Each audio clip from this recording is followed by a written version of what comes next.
Now, you might be wondering why this channel is called 20th Century Music and Arts. Well, stay tuned and find out.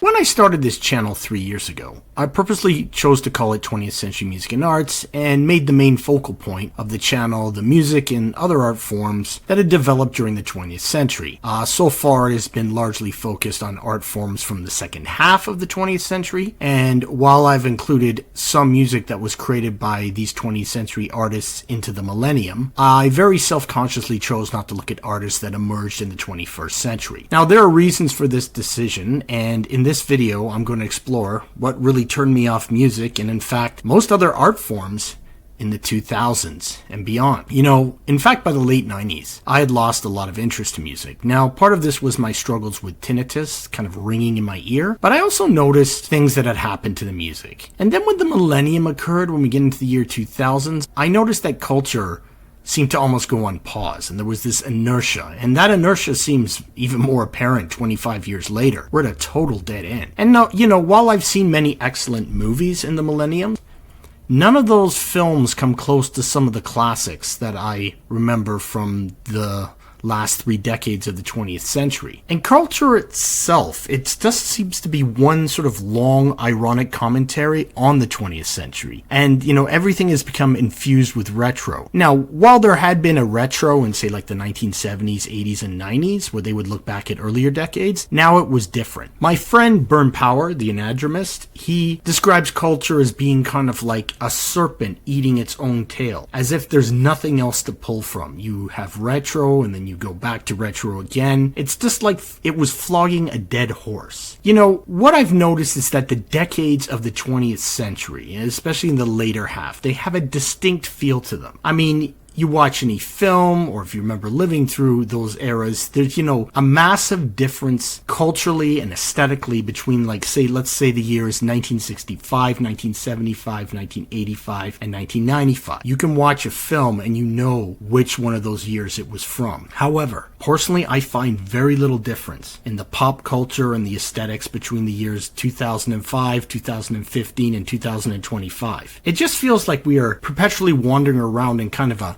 cultural equivalent of a shopping mall with its ubiquitous Starbucks, Gap, Walmart. And now we're in this constant now, where we have no sense of being part of a timeline or a sequence of events. I would like to explore the possible causes of what happened to culture in the late 20th century in a series of videos. And here are some general overview of the topics that I want to examine in more detail. So the first one I'll look at is the commercialization of rebellion or rebellious culture. Now, Nirvana's breakthrough was a real anomaly that was quickly capitalized on by record companies as the companies went on kind of a signing frenzy of bands of similar backgrounds, and some bands from the underground actually got some attention. But the thing is, you have bands that are a little more digestible, like Pearl Jam, and that got to be an archetype for the companies to emulate. So you get the bands like Stone Temple Pilots, they're the first one to rise in the wake, mimicking the Jarl of frontman Eddie Vedder. That's the sort of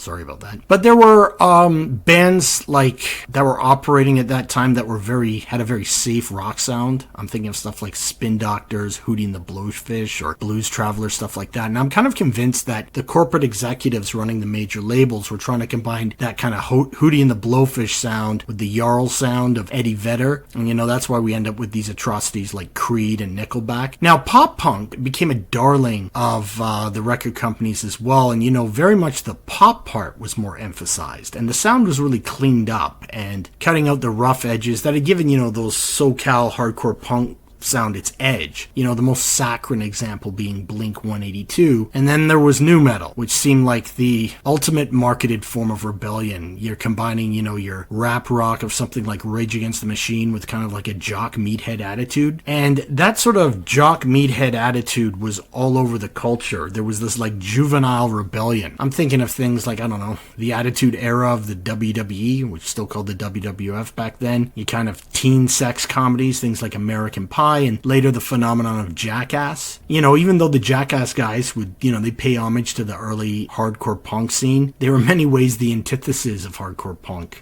This was not like an intelligent analysis of societal issues or personal angst. This was just simple, crude idiocy to get laughs. Now, from around 2001 to 2006, I lived in South Korea, and I kind of removed myself from pop culture, but every time I visited Canada during that time, I saw the worst aspects of that late 90s culture. They had just sort of simply continued into the 2000s, and they got even worse than ever, especially with the rise of reality TV. It was like there had been a complete Howard Sternification. There, I made a new word.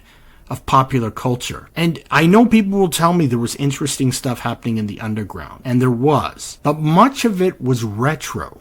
So think about things like post-punk revival, garage rock revival.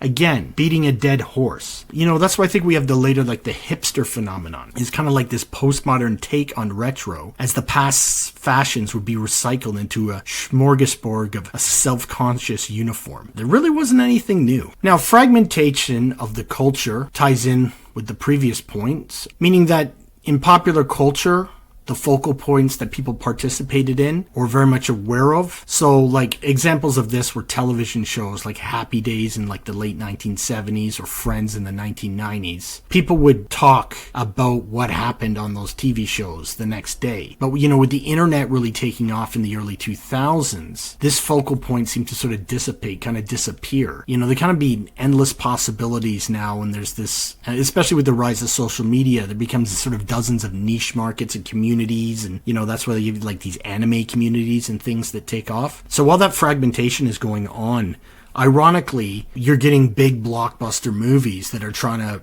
have a global appeal. So they're kind of risk averse in their contents. They're just sort of these big spectacles. I think it was Martin Scorsese that said Marvel movies are actually more like amusement park rides. They don't really function like a film. So you have two things going on that I'd like to look at, both the fragmentation and like sort of that big spectacle that the whole world's watching, but it's not really taking any risks. Another thing I'd like to look at is music. In music, the way music recorded drastically changed. And, you know, with the use of compression in recordings in the early 2000s, the sound of the music lost its sort of dynamic range between the quiet and the loud parts in the music. Now, this was actually done to make music louder. It's called the loudness wars. But what it did was make the music very flat and removed any subtlety of the sound. This explains to me why the so-called edgy music of something like Linkin Park actually seemed to have no edge to it.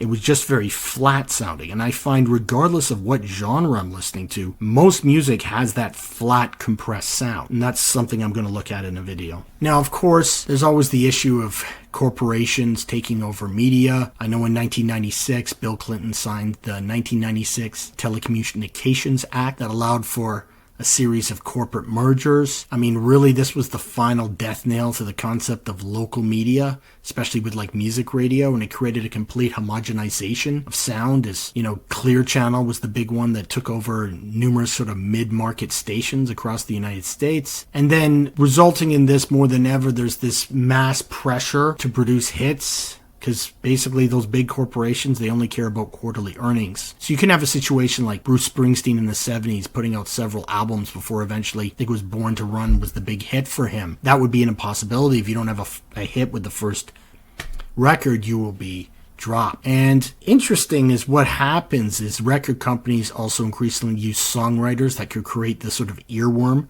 necessary for a hit. I mean, this is more in the very commercialized music. So I'm thinking of somebody like Max Martin, who creates most of the earworms from the big pop singers of today. So, this results in more and more of the music just basically sounding the same. And again, I know there was stuff happening in the underground, but over the course of the millennium, it seemed that there were less sort of like local scenes and organic developments like there had been in the 80s and the 90s. This is maybe why so much of the music of the last 4 decades of the 20th century still holds a lot of cultural power and influence. I don't know. For me, I'm just looking at all this and saying since the year 2000, maybe we're just in a state of cultural exhaustion.